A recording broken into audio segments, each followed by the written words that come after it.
Secretary. அம்மா, நம்ம மில்லில் எதுக்காக ஸ்ட்ரைக் நடக்குது? அவங்க கேட்ட போனஸ் நாம கொடுக்கலையே, அதனால ஸ்ட்ரைக் நடக்குது. அவங்க கேட்கறத கொடுத்துட்டா திரும்பவும் வேலைக்கு வந்துருவாங்க இல்லையா? ஓ பேஷா. அதுக்கப்புறம் அவங்களுக்கு வீட்டுல என்ன வேலை? அவங்க எத்தனை மாசம் போனஸ் கேட்கறாங்களோ உடனே அதை கொடுக்க சொல்லுங்க. அப்படின்னா ஐயா சொல்லிட்டாரா? அவர் என்னையா சொல்றது? நான் சொல்றேன், உடனே அதுக்கு ஏற்பாடு பண்ணுங்க. சரி. இங்க வேலை செய்யறவங்களையும் கூப்பிடுங்க. சரி. எல்லாம் வாங்க, அம்மா கூப்பிடுறாங்க. எங்க கல்யாணத்துக்காக நிறைய பிரசன்டேஷன்ஸ் வந்தது. கல்யாணம் நடந்ததுக்காக ஐயா உங்களுக்கு ஒன்றும் பிரசன்ட் பண்ணலையே. முதலாளியா இருந்தா எது வேணும்னாலும் கிடைக்கும், தொழிலாளியா இருந்தா போனஸ் ஆவது கிடைக்கும். நாங்க ரெண்டுக்கும் மத்தி திருசங்கு வர்க்கம். எங்களுக்கு என்னமா கிடைக்கும்? என்னுடைய கல்யாண போனஸா உங்களுக்கெல்லாம் 2 மாசம் சம்பளம் கொடுக்க சொல்றேன். அப்போ எனக்கு உங்களுக்கும் சேர்த்துதான். ஏமா நீங்க ரொம்ப நல்லா இருக்கணும். என் சம்சாரம் புடவை இல்லாம நிக்கிறான். முதல்ல அவளுக்கு ஒரு மாத்து புடவை வாங்கிட்டு போகணும். நான் வாங்கிட்டு வீட்டுக்கே போக முடியாது, வழியிலேயே இழுத்துக்காரன் பிடிக்குவான். போங்க, டோட்டல் பட்ஜெட் போட்டு எங்கிட்ட கொண்டு வந்து கொடுங்க.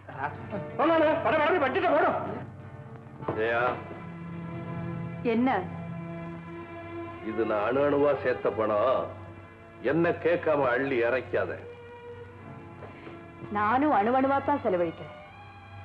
அந்த பணத்தை அவங்க வீட்டுக்கு எடுத்துட்டு போய் ஆசைப்பட்டதையெல்லாம் வாங்கி குழந்தை குட்டிகளோட வயிறார சாப்பிடறத கற்பனை பண்ணி பாருங்க, எவ்வளவு சந்தோஷமா இருக்கும். அது இருக்கட்டும். மில் நிர்வாகத்தை பத்தி உனக்கு என்ன தெரியும்? என்ன அதட்டி மிரட்டி பணிய வைக்க நினைக்கிற ஒரு கூட்டத்துக்கு நீ ஆதரவா இருக்கிற. இதுல நீ ஏன் தலையிடுற?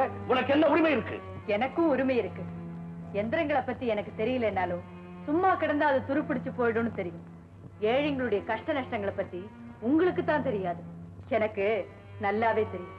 சும்மா இருந்தாலும் அவங்க எண்ணம் துருப்பிடிச்சு போயிடாது. நான் இதுல தலையிடலன்னா அந்த கூட்டத்துக்கு ஆதரவா உங்க பிள்ளையே உங்களை எதிர்த்து போராட்டம் நடத்த போறாரா? உங்களுக்கு அது அவமானமோ இல்லையோ, உங்க மனைவியா இருக்கிறதுனால எனக்கு அது அவமானம். அதனாலதான் நான் இதுல தலையிட்டேன்.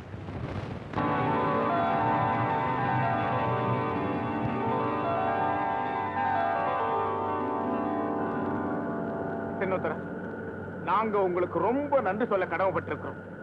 நீங்க இதுல தலையிட்டு இருக்கிறது தெரிஞ்சுதான் நம்ம பிரச்சனை இவ்வளவு சீக்கிரமா பைசல் பண்ணி இருக்கிறாங்க. அல்ப சந்தோஷப்படாதீங்க, இதுதான் முதல் படி. நம்ம லட்சியத்தை அடைய இன்னும் நாம ஏறி போக வேண்டிய படிகள் எத்தனையோ இருக்கப்பா.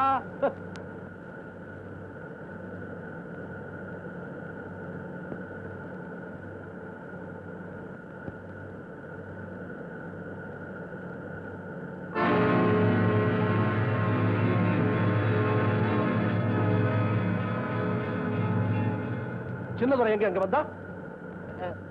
ஊட்டி இருந்த கேட்டை திறந்து விட்ட உடனே கும்பலோட கும்பலா உள்ள நுழைஞ்சிட்டாரு போல இருக்கு. யூனிஃபார்ம் போட்டு வேலை செஞ்சுட்டு இருக்க. அவனுக்கு யாருக்கு வேலை கொடுத்தது? அதானே வேலை வாங்க வேண்டிய இவரு ஏன் வேலை செய்யணும்? நீ போய் அவனை என் ரூமுக்கு வர சொல்லிட்டு ஒர்க்ஸ் மேனேஜரை பார்த்து விவரம் விசாரிச்சுட்டு வா. என்னப்பா சின்ன தர? வாயா செக்ரட்டரி தர. என்ன? ஆமா, உனக்கு என்ன தலையெழுத்தா? இதெல்லாம் என்னப்பா? உனக்கு பணம் வேணும், பவுச்சர்ல கையெழுத்து போடு. அட வேர்வை சிந்தனை கொஞ்ச நேரம் வெயிட் லிஃப்ட் தூக்கு, சரியா போச்சு. இப்படி வேலை செய்யறதோ உடற்பயிற்சி தாயா. உனக்கே அவமானமா இல்ல? வேலை செய்யறதே அவமானமா? கரெக்ட் கரெக்ட், நீ சொல்லதான் கரெக்ட். இந்த பாரு, இத நேரடியா உங்க அப்பாட்ட நீயே சொல்லு. உன்னை கூட்டிட்டு வர சொன்னாருப்பா. சங்குதியாச்சு, சாப்பாட்டு நேரம். அப்புறம் போயா போயா. இங்க என்ன ஸ்பெஷல்? இங்க வழக்கம் போல பழைய சோறு, வெங்காயம். Very good. ஒரு உருண்டை வை. நீரடா மணி? பழைய சோறு, ராத்திரி வச்ச கருவாட்டு குழம்பு. Very good. 2 உருண்டை வை. சீக்கிரம் வை. நீனமா சிறப்பாலே சாம்பார் சாதம் தான். என்னடா என்னடா கிண்டல? ஏடா சாம்பார்னா என்னடா கேவலம்? தினமும் காலையில ஒரு இட்லிக்கு ஒரு பக்கெட் சாம்பார் கொட்டிக்கிறீங்க. நீங்க எல்லாம் சாம்பார் சாப்பிடாம சாணியா கத்திக்கிறீங்க. இன்னைக்கு இருக்கிற பெரிய மனுஷன்லாம் சாம்பார் சாப்பிட்டவங்க தான்டா.